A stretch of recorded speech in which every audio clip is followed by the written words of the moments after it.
Japan के Hiroshima Nagasaki में atomic bomb को 2 बार यूज किया गया और उसके बाद से इसको कभी भी यूज नहीं किया गया, क्योंकि इसकी वजह से लाखों लोगों की जान तो गई ही, पर अभी तक एटॉमिक बॉम्ब का असर जापान में दिखता है। लेकिन अमेरिका ने जापान पे इतना बड़ा अटैक क्यों किया था, क्या थी इसकी वजह? ये है हिरोशिमा नागासाकी का second part.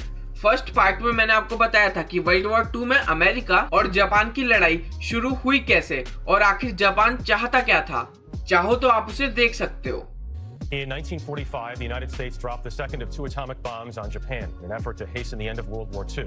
The target was the port city of Nagasaki. The first bomb was dropped on Hiroshima on August 6th.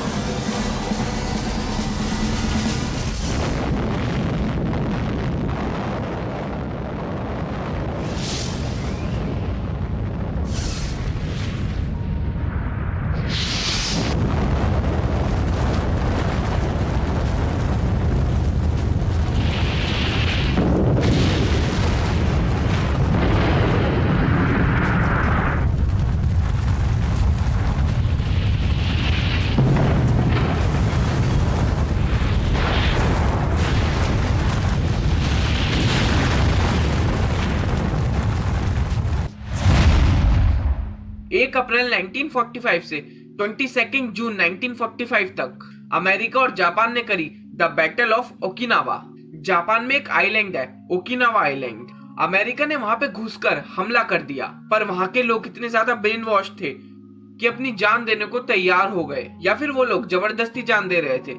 जैसे कि जापान के एम्परर हिरोहितो ने जापान की मिलिट्री में एक कामिकाजे नाम का ग्रुप बनाया था, जिनका काम था फाइटर जेट में बैठकर दुश्मनों पे जाकर फट जाना, और यही काम वहां की पब्लिक भी कर रही थी।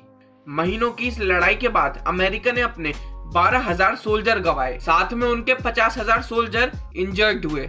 जापान के 1,10,000 सोल्जर्स के साथ वहां पे रहने वाले 1 लाख से ज्यादा लोग मारे गए।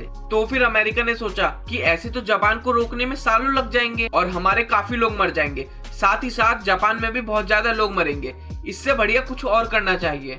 बट इस लड़ाई के बीच में ही 12 अप्रैल 1945 को, मतलब जब ये लड़ाई शुरू हुई थी, तब ही यूएस के प्रेसिडेंट फ्रैंकलिन डी रूजवेल्ट की डेथ हो गई थी और वाइस प्रेसिडेंट हैरी ट्रूमैन बने थे नए प्रेसिडेंट। उन्होंने इस लड़ाई को देखकर ये समझा कि अब हमें कुछ बहुत बड़ा करना पड़ेगा। फिर इन्हें पता चलता है यूएस के एक सीक्रेट प्रोजेक्ट के बारे में, द मैनहट्टन प्रोजेक्ट के बारे में, जिसमें अमेरिका के कुछ साइंटिस्ट एटॉमिक बॉम्ब बना रहे थे। 16 जुलाई 1945 को इस एटॉमिक बॉम्ब को मैक्सिको के एक एरिया में टेस्ट किया जाता है, मतलब लोगों पे नहीं, लेकिन न्यू मैक्सिको के उस एरिया को इस चीज के लिए यूज किया जाता था। और जैसे ही ये मिशन सक्सेसफुल हुआ, हैरी ट्रूमैन को अपना हथियार मिल गया। हालांकि जापान को काफी वार्निंग दी जा चुकी थी और बहुत बार नेगोशिएशन करने को भी बोला था, पर जापान नहीं माना था। बट ठीक 10 दिन बाद 26 जुलाई 1945 को चाइना, यूएसए और ब्रिटेन, इन तीनों के प्रेसिडेंट साथ में आए और इन्होंने जापान को अनकंडीशनल ऑफर दिया, मतलब बिना किसी कंडीशन के सरेंडर कर दो, नहीं तो अंजाम अच्छा नहीं होगा। अब हालांकि जापान के लोग ब्रेन वॉश थे, लेकिन ना उन पे जॉब थी, खाना नहीं था, उनकी फैमिलीज मर रही थी, तो अब वो लोग इन सब चीजों से परेशान हो गए। पर वहां पे राज तो हिरोहितो का था, तो वो लोग क्या ही करते। हिरोहितो ने इस ऑफर को ठुकरा दिया, क्योंकि ये ऑफर अनकंडीशनल था, तो शायद अमेरिका हिरोहितो की पावर छीन लेता या फिर उसे जेल में डाल देता। इस चीज का कुछ नहीं पता था, इसीलिए जापान ने 29 जुलाई 1945 को इस ऑफर को रिजेक्ट कर दिया। 6 अगस्त 1945 को बोइंग B-29 नाम का प्लेन जापान के हिरोशिमा के आसमान में उड़ रहा था। उसमें था लिटिल बॉय, मतलब असल में कोई बच्चा नहीं, लिटिल बॉय नाम का एटॉमिक बॉम्ब। सुबह के बज रहे थे 8:30, लोग ऑफिस में जा रहे थे, कुछ लोग ऑफिस में थे, गाड़ी वगैरह ट्रैफिक में थी। तभी आसमान में ये छोटा सा बॉम्ब नीचे गिरता है और ठीक 43 सेकंड बाद एक बहुत तेज रोशनी,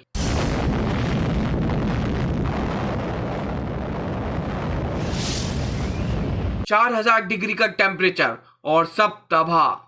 लोगों के चीथड़े हो गए, बहुत सारी बॉडीज तो हीट की वजह से राख हो गई थी। अब ये सब बातें हमें बताई किसने? तो ये सब बातें हमें बताई हैं उस समय हिरोशिमा में जिंदा बचे हुए कुछ खुशकिस्मत या बदनसीब लोगों ने। उन्होंने बताया कि थोड़े समय के लिए उन्हें दिखना बंद हो गया, किसी की टेम्पररी वॉइस चली गई, किसी की टेम्पररी सुनने की शक्ति चली गई और बहुत लोग परमानेंटली ये सब खो बैठे। 1000 डिग्री का टेम्परेचर इतनी तेज था कि लोग एक सेकंड में गायब हो गए और वहां पे रह गई तो सिर्फ उनकी एक परछाई। आप ऐसा इमेजिन करो कि आपने आग झपकाई और दूसरे समय आग झपकाने के लिए बंदा ही गायब है। ब्लास्ट के आधा घंटे बाद एसिड की बारिश होने लगी, आसमान से काला पानी टपक रहा था। जिन लोगों में थोड़ी भी जान थी वो लोग भी तड़प तड़प के मर गए, क्योंकि वहां पे सारे हेल्थ केयर वर्कर्स भी उस समय मर चुके थे। और इस ब्लास्ट के बाद भी थोड़े दिन, थोड़े महीने और थोड़े साल तक धीरे धीरे लोग मरते रहे। इतनी तबाही के बाद जहां पे पूरा शहर खत्म हो गया, हिरोहितो ने उसके बाद भी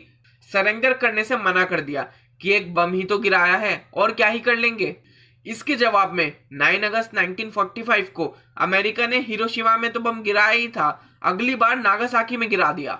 और इस बार वाला बॉम्ब पहले वाले से भी खतरनाक था, पर इस बार सिर्फ 40,000 लोग मरे थे, जबकि पिछली बार 1.5 लाख लोग मरे थे। ऐसा इसलिए क्योंकि लोगों को पता था कि ऐसा कुछ हो सकता है, इसलिए वो लोग शहर की तरफ से गांव की तरफ जाने लगे थे।